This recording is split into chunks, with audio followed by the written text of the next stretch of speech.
I am the Tofu Golem. Please enjoy the video. In this video, I will explain how to make a good roux. To begin, gather your ingredients. You'll need a fat, such as butter or oil, and all-purpose flour.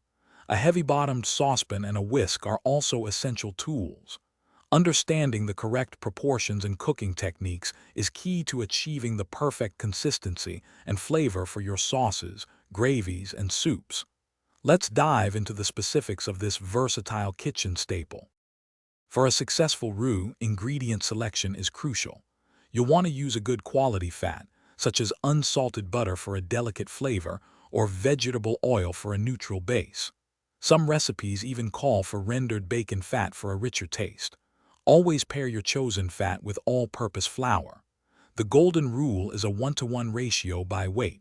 For example, 4 ounces of fat to 4 ounces of flour. This ensures proper emulsification and thickening power. Now let's get cooking.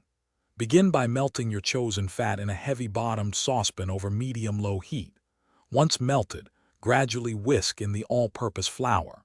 Continue whisking until a smooth, thick paste, often called a roux paste, forms. It's vital to stir constantly to prevent the flour from burning and to ensure even cooking. This continuous stirring helps develop the desired color and eliminates any raw flour taste, setting the stage for your delicious dish. The cooking time of your roux dictates its color and consequently its flavor and thickening ability. A white roux, cooked for just 2 to 3 minutes, is light in color and has maximum thickening power, perfect for bechamel. A blonde roux cooked for 5 to 7 minutes offers a nutty flavor and is great for velouté.